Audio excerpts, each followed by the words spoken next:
নমস্কার বন্ধুরা, আমি সুপর্ণা আজ নিয়ে হাজির হয়েছি ঠাকুরবাড়ির স্পেশাল দই আলুর দমের রেসিপি নিয়ে।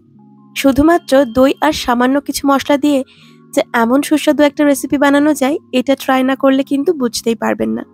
আমি এই রেসিপিটি নিয়েছি পূর্ণিমা ঠাকুরের লেখা ঠাকুরবাড়ির রান্না বই থেকে। চলুন রেসিপিটা দেখে নেওয়া যাক। দই দিয়ে আলুর দম বানানোর জন্য আমি এখানে নিয়েছি 500 গ্রাম আলু, আর আলুটা সেদ্ধ করে খোসা ছাড়িয়ে রাখা আছে। এবার একটা বাটিতে নিয়ে নিয়েছি 250 গ্রাম টক দই। যতটা পরিমাণে আলু ঠিক তার অর্ধেকটা পরিমাণে টক দই নিতে হবে। এর মধ্যে দিয়ে দিলাম 1 টেবিল চামচ মতন কাশ্মীরি লাল লঙ্কার গুঁড়ো। এতে করে রান্নার রংটা ভীষণ সুন্দর আসবে। আপনারা যদি ঝাল বেশি খেতে পছন্দ করেন তাহলে এখানে 1/2 টেবিল চামচ করে কাশ্মীরি লাল লঙ্কার গুঁড়ো আর এমনি শুকনো লঙ্কার গুঁড়ো অ্যাড করে দিতে পারবেন। এবার একটা ভাজা মশলা বানিয়ে নেব। কিছুই না, 1 চামচ জিরে নিয়েছি আর এটাকেই ফ্রাই প্যানে একটু ভালো করে ড্রাই রোস্ট করে নিচ্ছি। ভাজা জিরের গুঁড়ো অ্যাড করতে হবে রান্নাটাতে, এতে করে কিন্তু ভীষণ সুন্দর একটা ফ্লেভার আসে। জিরেটাকে ড্রাই রোস্ট করে নেওয়া হয়ে গেছে, এবার এটাকে ঠান্ডা করে গুঁড়ো করে নেব। এবার একটা কড়াইতে আমি দিয়ে দিচ্ছি 3 টেবিল চামচ মতন সর্ষের তেল। তেলটাকে প্রথমে একটু ভালোভাবে গরম হয়ে যেতে দেব, তারপর এর মধ্যে আগে থেকে সেদ্ধ করে রাখা আলুগুলোকে ভেজে নেব। আলু ভাজবার সময় কিন্তু এর মধ্যে লবণ হলুদ কিছুই ব্যবহার করছি না, এমনি আলুটাকে তেলে ভেজে নিতে হবে। গ্যাসের ফ্লেমটাকে মিডিয়ামে রেখে আলুটাকে আমি খুব ভালোভাবে নেড়েচেড়ে একটু রং ধরে যাওয়া পর্যন্ত ভেজে নেব, মানে একটু লাল লাল করে আলুটাকে ভেজে নিতে হবে। এই রান্নাটাতে কিন্তু অবশ্যই সেদ্ধ করা আলু ব্যবহার করবেন, কারণ যেহেতু অনেকটা পরিমাণে টক দই ব্যবহার করা হবে রান্নাটাতে, আর টক দই পড়লে কিন্তু সহজে সবজি সেদ্ধ হতে চায় না, তাই আলুটাকে আগে সুসেদ্ধ করে নেওয়াই ভালো। দেখুন আলুতে যখন সুন্দর রং ধরে গেছে তখন আমি এর মধ্যে অ্যাড করে দিচ্ছি আগে থেকে ফেটিয়ে রাখা টক দই আর শুকনো লঙ্কার মিশ্রণটাকে।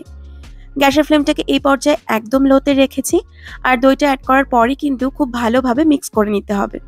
আমি আজকে এই আলুর দমে কোনো রকম জল ব্যবহার করছি না, কারণ এই রান্নাটাতে কোনো রকম জলের উল্লেখ আমি পাইনি। দই থেকে বেশ খানিকটা জল বেরোবে, আর এতেই কিন্তু খুব সুন্দরভাবে রান্নাটা হয়ে যাবে। দইটাকে অ্যাড করে খুব ভালোভাবে আলুর সাথে মিশিয়ে নেওয়ার পর এর মধ্যে দিয়ে দিলাম স্বাদমতো লবণ, আর দিয়ে দিচ্ছি 1 চা চামচ চিনি। আপনারা আপনাদের স্বাদ অনুযায়ী এখানে চিনিটা ব্যবহার করবেন। আর এরই সাথে আমি দিয়ে দিচ্ছি 5টা চেরা কাঁচা লঙ্কা। এই কাঁচা লঙ্কার ঝালে কিন্তু আলুর দমে ঝালটা হবে, যেহেতু আমি আগে শুকনো লঙ্কার গুঁড়ো ব্যবহার করিনি। আপনারা যে যেরকম ঝাল খেতে পছন্দ করেন ঠিক সেইভাবেই স্বাদ অনুযায়ী এখানে কাঁচা লঙ্কাটা অ্যাড করে দিতে পারেন। এবার খুব ভালো করে নেড়েচেড়ে মিশিয়ে নিয়ে এটাকে ঢাকা দিয়ে কিছুক্ষণের জন্য রান্না হতে দেব। দেখুন দই থেকে কিন্তু খুব সুন্দরভাবে তেল ছাড়তে শুরু করেছে, আর যেহেতু আলুটা আগে থেকেই সেদ্ধ করা আছে তাই মিনিট 5-এর জন্য এই আলুর দমটাকে ঢাকা দিয়ে রান্না করে নিলেই চলবে। যেহেতু জল ব্যবহার করা হচ্ছে না তাই আলুর দমটা কিন্তু একটু মাখা মাখা হবে। আপনারা যদি গ্রেভি রাখতে চান তাহলে এই পর্যায়ে একটু জল অ্যাড করে দিয়ে তারপর এটাকে ঢাকা দিতে পারেন। দেখুন এখানে আমার 5 মিনিট ঢাকা দিয়ে রান্না করে নেওয়া হয়ে গেছে, আর আমি যতক্ষণ ঢাকা দিয়ে রেখেছিলাম আলুর দমটাকে, গ্যাসের ফ্লেমটাকে কিন্তু একদম লোতে রেখেছিলাম। ভালো করে একবার মিক্স করে নিলাম। এবার এই কড়াইটাকে সরিয়ে দিয়ে আমি এখানে একটা ফোড়নের ব্যবস্থা করব। এই আলুর দমটাতে ঘি এবং হিঙের একটা ফোড়ন দিতে হবে। তার জন্য একটা ফ্রাই প্যান বসিয়ে দিলাম, আর এর মধ্যে দিয়ে দিচ্ছি আমি 1 টেবিল চামচ মতন ঘি। ঘিটাকে হালকা একটু গরম হয়ে যেতে দেব, তারপর এর মধ্যে দিয়ে দেব 1/4 চা চামচ মতন হিং। হিংটাকে ঘিয়ের সাথে একটু ভেজে নিতে হবে। যখন হিংটা একটু লালচে হয়ে আসবে আর এর থেকে খুব সুন্দর একটা গন্ধ বেরোতে শুরু করবে, তখন এটাকে দিয়ে দিতে হবে আলুর দমের মধ্যে। আমি কিছুক্ষণ হিংটাকে নেড়ে নিয়ে গ্যাসের ফ্লেমটাকে বন্ধ করে দিয়েছি, আর তারপর কিন্তু ক্রমশ আরো কিছুক্ষণ নেড়ে নিচ্ছি। হিংটা আমার এখানে বেশ লাল লাল করে ভেজে নেওয়া হয়ে গেছে, আর সুন্দর একটা গন্ধ বেরোতে শুরু করেছে এর থেকে। এবার আমি এই ঘিয়ে ভেজে রাখা হিংটাকে দিয়ে দেব আগে থেকে রান্না করে রাখা আলুর দমের মধ্যে। গ্যাসের ফ্লেমটাকে আবারও একটু অন করে দেব, আর একদম লোতে রেখে খুব ভালো করে মিক্স করে নেব। যেমন সুন্দর রং তেমন সুন্দর গন্ধ, আর খেতেও কিন্তু অপূর্ব লাগে। দেখুন খুব ভালো করে মিক্স করে নিয়েছি আমি, আর যে জিরেটা আগে ভেজে রেখেছিলাম সেটাকেও গুঁড়ো করে রেখেছি। সব শেষে এর মধ্যে অ্যাড করে দিতে হবে সেই ভেজে রাখা জিরে গুঁড়ো। আমি যে জিরেটুকু গুঁড়ো করেছিলাম সেখান থেকে 1 চা চামচ মতন এখানে ব্যবহার করেছি, আর তারপর খুব ভালোভাবে মিক্স করে নিচ্ছি।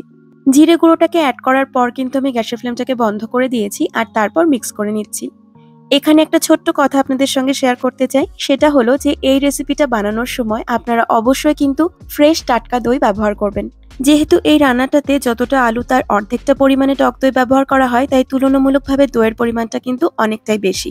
যদি আপনার ব্যবহার করা টক দইটা পুরনো অর্থাৎ অনেক বেশি টক হয় তাহলে কিন্তু আলুর দমটা টক টক লাগবে খেতে, তাই এখানে একদম ফ্রেশ দই ব্যবহার করাই ভালো। এই আলুর দমটা সবকিছুর সাথে খেতে ভালো লাগে। অবশ্যই একবার বানিয়ে দেখবেন। আর আজকের রেসিপি ভালো লেগে থাকলে লাইক করতে ভুলবেন না। চ্যানেলের নতুন বন্ধু হয়ে থাকলে চ্যানেলটি সাবস্ক্রাইব করে পাশে থাকবেন। আমি হাজির হয়ে যাব খুব তাড়াতাড়ি নতুন রেসিপির সঙ্গে। ধন্যবাদ।